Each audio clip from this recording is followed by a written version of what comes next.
Real news, real issues, real people. It's Ceola Wilson, one-on-one. Explain it to me like I'm 6 years old because I'm in the dark. Layman. How many commercial fishermen are there? Like, how does that whole process work? Like, is it a breakdown between commercial, recreation? Like, and what happens to your license when you pop off? And on and on and on. Like, where are we? Because, and how could you talk about all this stuff when you haven't straightened out all of this? Yeah, the problems confronted by the industry and the managers are massive. You know, currently, when first started, limited entries first started, we had 200 licenses issued. Currently, through attrition, death, the removal of license because of fishermen done something against their regulations, it's now, I think, about 165 licenses available. You know, if a fisherman is found to be in breach of regulations, it goes before the Commercial Fishermen's Council, CFC, and they hear the case and they make a decision. There's room for appeal up to the minister, and he can make the ultimate decision whether the fisherman remains in the industry or he gets out. The problem is that in the event of, to your question, the death of a fisherman, if that fisherman who's departed siblings, now if that fisherman departed and one, he wasn't full-time qualified, and two, he didn't do the paperwork to have one of his siblings, a son, daughter, wife, Take over. he hadn't done it, that license will revert back to the department / the government. You know, you have, in order to have the privilege to move the license from a senior fisherman of age down to his next sibling, that senior fisherman over the years has to be full-time. He has to be designated full-time by the Commercial Fishermen's Council. And then, like myself, I had to do the same thing. I'm a full-time fisherman, but through the help of Craig, the Fisheries Extension Officer at the department at that time, and I filled out the paperwork, and now my son is the benefactor, will be the benefactor Right. of my license in the event Okay, that I so passed. just say I'm Joe Blow, a young guy's got a boat, and I want to be a licensed fisherman. I go down to the fisheries department. What's my chances of getting a license? You're not gonna get a license from the department. You have to wait and go out into the marketplace, meaning the industry, see if anyone is willing to sell the license. Licenses now, I stand to be corrected, range between $25,000 and $35,000 per license. But you can't just go get one. No, you can't get one because But it's limited that's entry. not sustainable. That is, it's not sustainable, and it's difficult for all those young fishermen whose families don't have the financial wherewithal to fork out $25,000, $35,000 for a license. There's no hope of that same individual going down to the department and getting a license from the government. There's no hope. So that fisherman, that youngster, is between a rock and a hard place. Then he now has to make a decision. What is he going to do? He's not educated where he's going to sit up. Catch fish or sell drugs, yes? Catch fish or sell drugs. You struck it on the head. And now a lot of fishermen, they don't want to get into drugs. They want to do what they know they can do best. Go out there and catch fish. But They come in, this is real, being real now, and they sell the fish on the side in order to make ends meet, Right. provide for the parents, provide for the children. so It's difficult. It's a you difficult, have all difficult these situation. regulations and you have to file your catch. Who's verifying the catch? Because I don't see nobody in court for No, it really. So y'all are good people, huh? Go ahead, Chris. You don't sneak no extra lobsters here. This is the crux of a matter that affects the assessment of global capture fisheries all over the world. Okay, but and for islands, especially our island, because of its long-term association with everyone who can fishing from shoreline, a small boat or a bigger boat, our culture of catching fish is so rich. And that is why we have to put a lot of concern in our blanket offering, which is stewardship. And So it's very difficult to have people out and verifying catches. We see stuff that's coming from Florida and the southeast coast where you have field officers. You import more fish than what you guys We have been importing more fish, I would say, from the mid-70s onward than the local capture fishery, because we're always expecting a lot from a limited size resource. I'm saying that we are paying a price for not diversifying part of our capture fishery to perform as good stewards on the open ocean. But this is not rocket science. You don't have to be a Barclay to get it, for God's sake. No, and you don't go to Berkeley in 1967 talking about fisheries development and want to be a commercial fisherman when you grow up either, for that matter. But anyway, we have a rich history of putting all our eggs in a big business basket. For the longest time, that basket was a big basket with one handle, and that one handle was called tourism. Yeah. And then exempt company business. They forgot about with its preferential treatment. We can't even about the money. determine if we want to call Bermuda but there was nothing tax wrong haven with or a domicile. When you let me say this, Bermuda at one time was the diamond in the crown with tourism, and along came exempt company, Ben we've been hurt. There was nothing wrong with maintaining boats. No. But you forgot about that guy. How about the guys who were forgotten? The Allen Bean seniors and the Allen Bean juniors. Oh man. Allen Senior was a treasure. He is a treasure. He was taxi, he was fisherman, he was this, he was that. A farmer. And it is because of lessons learned from our seniors. But that guy doesn't exist anymore. They exist in him. Well, yes, but I mean, it's not being captured. That's why we are being here. This is why we are here, in order to represent. No, you said, I said, what do you want? Is 20% too big? Do you want 10%? You said what you want is fisheries management. You're saying we don't have real fisheries management? We don't have targeted management of our marine resources. What does that mean? It means if pollution is the problem, okay. We don't address do the that. pollution. Yeah. When rockfish were an issue, the fishermen identified to government and the scientists where the rockfish grounds were. Right. They would not have been protected without the commercial fishermen's advocacy. So when protection is needed, like the rockfish, or the anchovies, commercial fishermen are right there at the forefront. But it has to be targeted. So now there is an MPA around the rockfish area. Okay. Because it's based on a species that was under threat. So identify the threats and then take the management action. Okay. It's very simple. But when you just slap a protected label, full protection, it doesn't matter. Okay. It doesn't mean anything. A couple of weeks ago on the causeway, we saw unprecedented movement by associations come together, the farmers, the fishermen, the taxis, teachers, and that number's growing. Why did you join that? And what do you see coming out of it?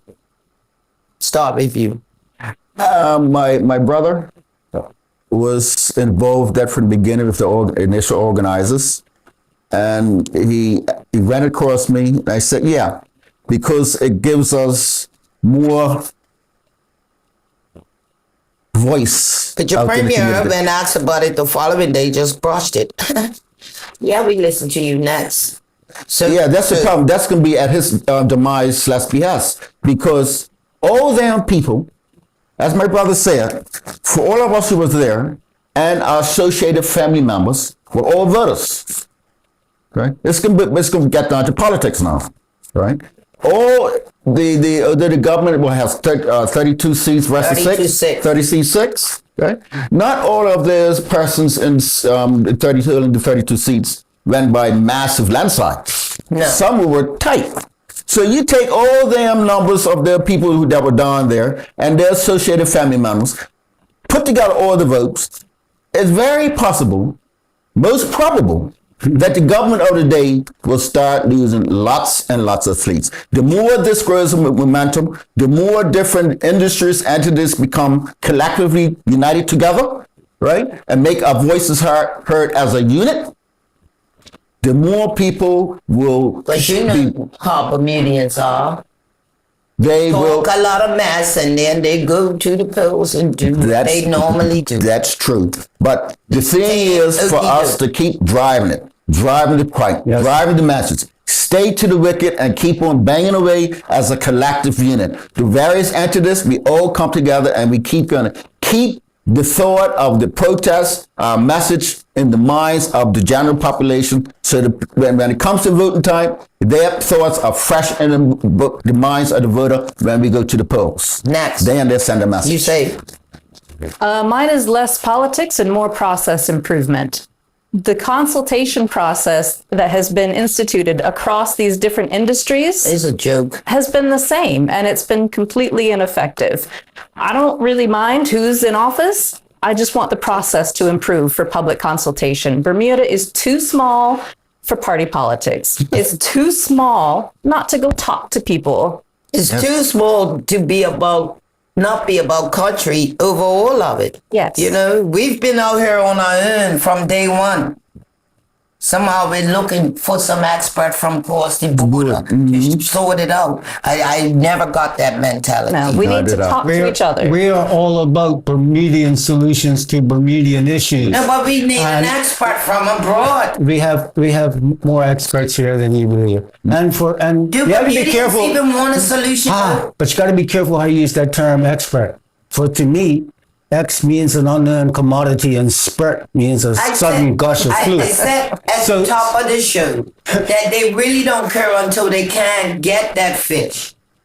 That's the mentality. Well, When it affects this is part of the challenge of not being able to get the facts readily out there and so that the average 11-year-old can pick up the So newspaper. you go first. This your last claim to fame. You got one thing to say to Walter Rabin about his listening and hearing and whatever. What is it? It's not just to Mr. Robin. It's to anyone who To calls who himself. it concerns, go. Concerns everyone. Bermuda is and has been out of balance in many ways for way, way, way too long. And my personal contribution to this is to act as a fulcrum in an imbalanced situation, to always seek the balance. Those of us associated with the wet are very familiar with the need for balance. We're hopelessly out of balance, and we can't look at the House of Parliament for balance when there is such a staggering difference. There can be no balance in the House.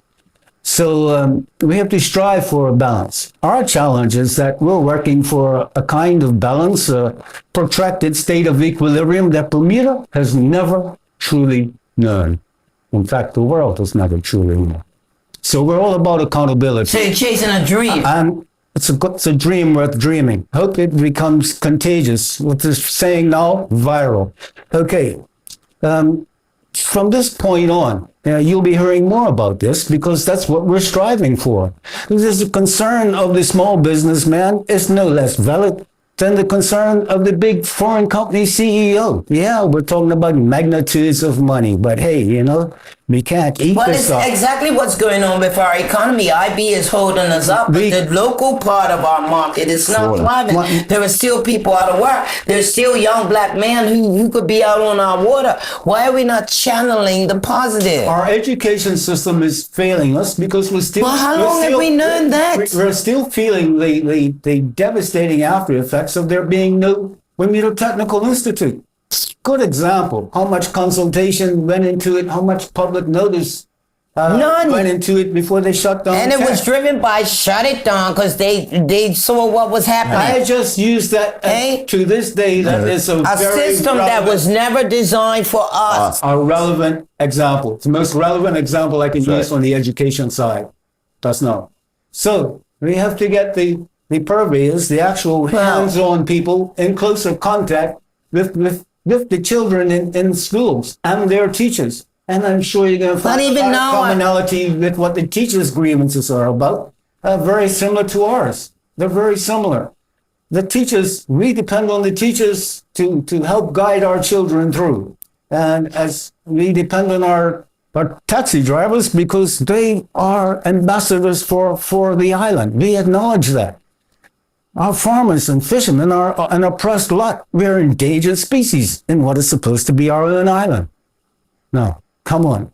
No process that starts off bad goes good, unless there's some really serious, 30-6 serious with a Labour intervention. government right now. With a 30-6 with a Labour government, I never seen so much Labour disenchantment in a long time. I would venture to say, if it was the OBA in power right now, they would be striking and acting up.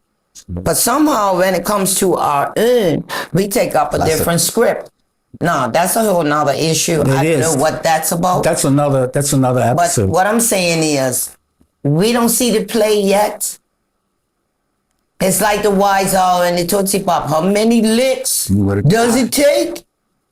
The world may never know. 2 licks and a bite, my dear. That's what it takes. Any closing words? I don't see how this is going. I mean, you're going to keep punching it, but I mean, long as they're listening and not hearing, what are we going to do? Do this dance till when? Next year? I'm getting new. Okay? It's somebody on the other side, somebody in the government, the political parties, the caucus has got to realize that the players is only one Bermuda, 21 square miles. And when it sinks, it's all going on. And we're all going on. Either we work together and keep this island floating, or we don't. We always at strife, always arguing and fighting against each other, and the island sinks. We have to, one, respect each other. Right now, we don't have that at all. All the food producers, the entities that Craig just mentioned, the parties must respect. In order to get respect, they got to give respect. Respect us. We all come together and work out what's best for the island.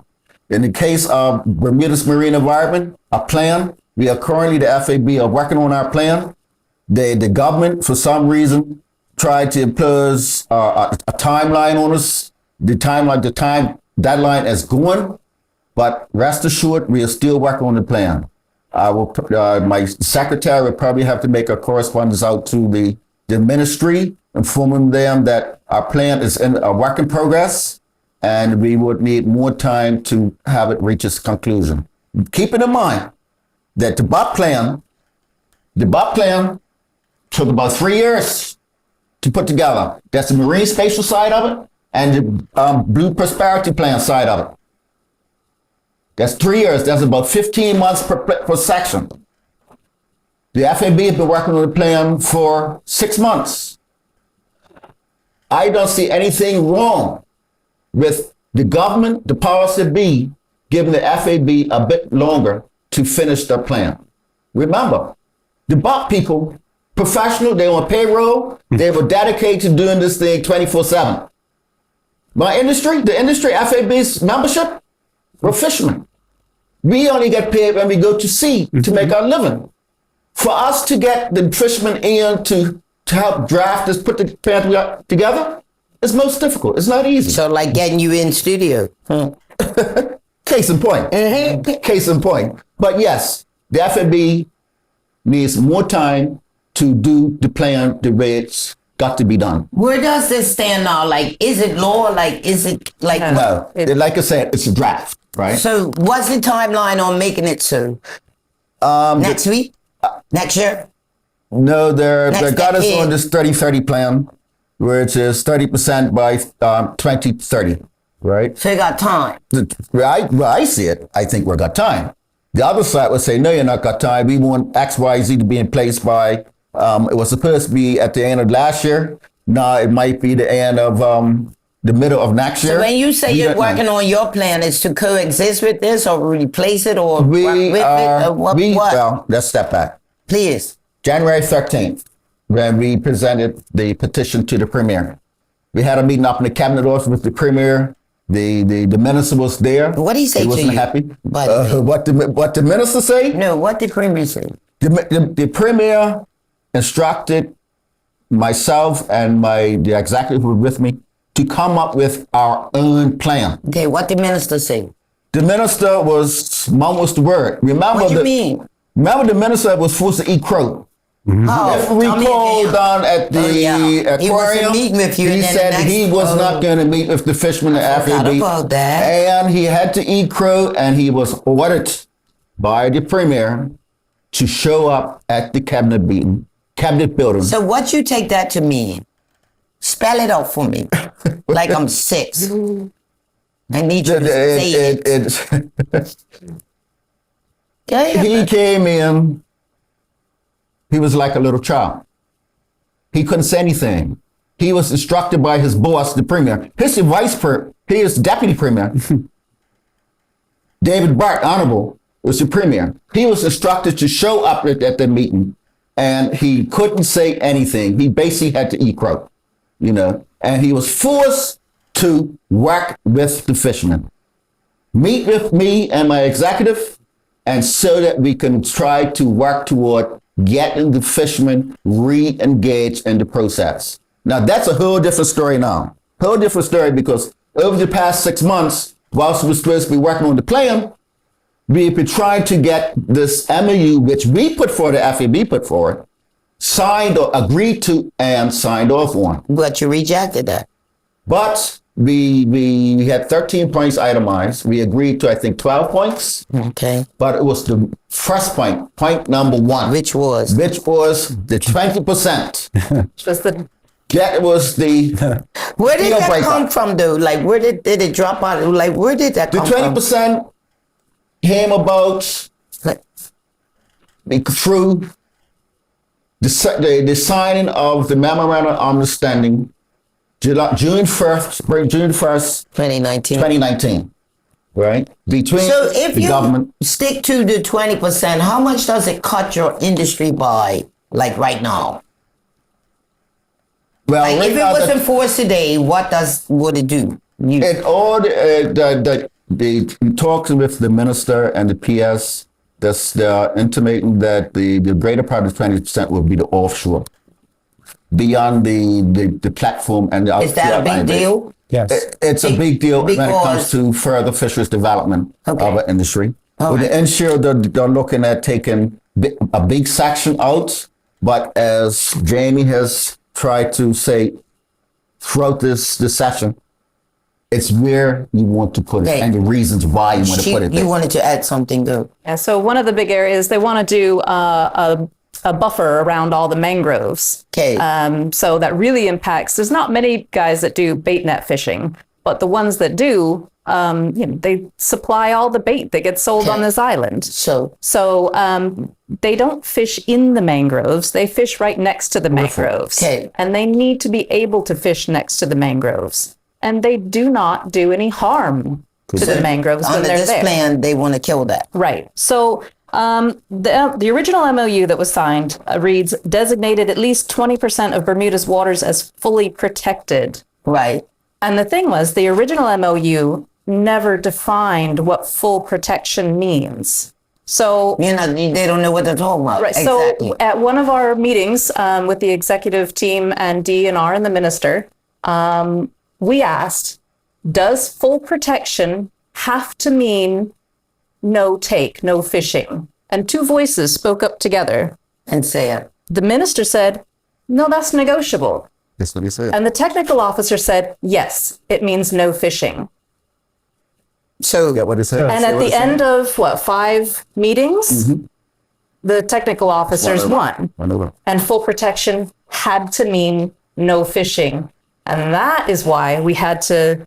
so if there's no Fine, fishing fine, in those MOU. areas, how much would it impact you if it were today?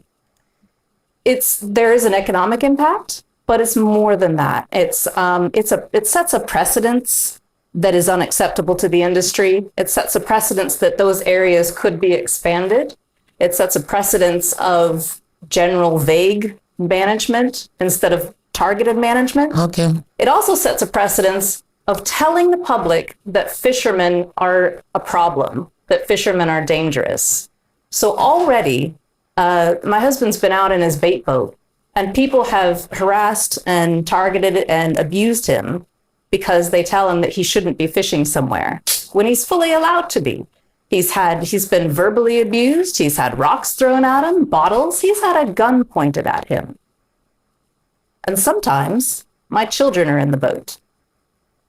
So when you tell the public that fishing is a problem, you turn the public against fishermen. And that's the cost. Okay. And then the other cost is the goodwill of the fishermen to be providing you with reliable statistics. If you're relying on the fishermen for the information, for data, you have to have a trustworthy relationship. Otherwise, they're not going to trust fisheries. Okay. They're going to underreport or overreport or whatever seems beneficial to them. Correct. So it's trust. That's the cost. You wanted to want say, a summary? Please. I think because many of these grievances that you're hearing parts of today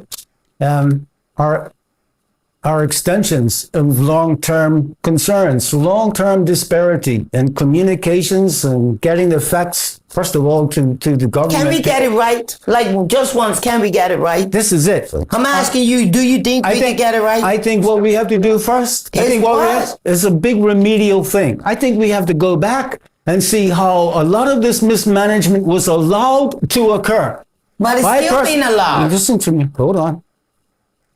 I am all in favor of the bare essentials, the process by which we originally lost the departments of Ag and Fish and subsequently lost the entire Ministry of the Environment.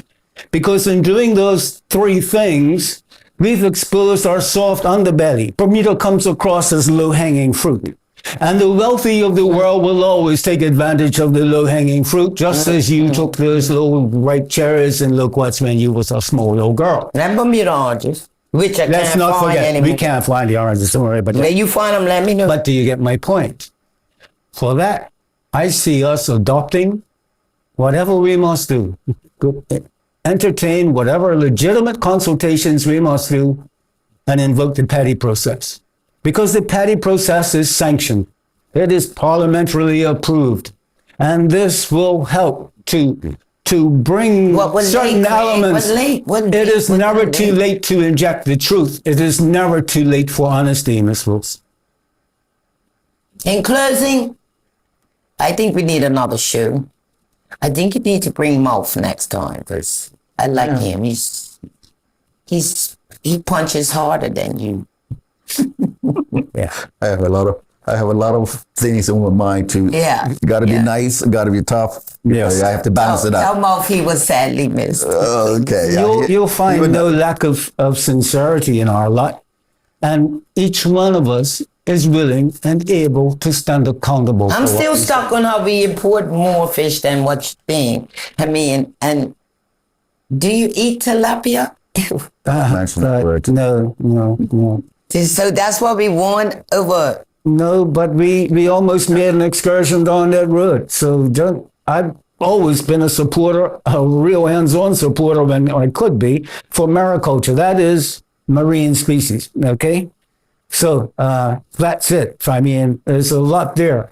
A lot of ground yet to be caught up on. You know, but it was mentioned during the protest, Delvin mentioned, you know, the rest of the world is talking about food security and we import, what, 90% of everything? It's a big part of our mandate. It's a big part of what FAB stands for. And of course, I worked as a part-time consultant for our health department for 15 years. So maybe my colleagues at Are environmental you half health. Canadian now, are you? No, never be. 100%. I'm sorry, go ahead. 100% local buy. Look by. You go a long way. What was that commercial? You look awful, you can't sing, you're good. What was that? A Kit Kat? Share my age now. Any parting words? This is it. Thanks for coming on board finally. Let the public know it only took a year to get you in her. Yes, it's been a And long haul. threatened and coy, Persistence. you know. This is one saucy girl when she wants wanted to hang things up on done. him. You know, sometimes I had to put on a You called me place. names, I knew. It's all right. But again, I try to be diplomatic with it. That's my nature, you know. But we're good. I look forward to come back again. I think you're going further to run the enlightenment. mulberry bush a few times on this, though. You know that. Yes, I know. You I know. feel like you're wasting your time? It got to the point, yes. You know, I talk You and talk, got but I'm not depressed. getting anywhere. You didn't get suicidal, dude. Heck no. I've been in the game for such a long time. A long time. You're not tired, though. What would your Frustrated. dad say today? He'd be just like my brother. Say no more. Thanks for coming on board. Nice to see you. Thank you. Thank you. Nice to meet you. I thought you were a guy. I'm sorry. I am honored, and I'll be looking forward to coming back. Okay. Thank you. Okay. It's a Sure. pleasure. See you next time, Bermuda. We'll be back soon and keep supporting. We need it. Okay?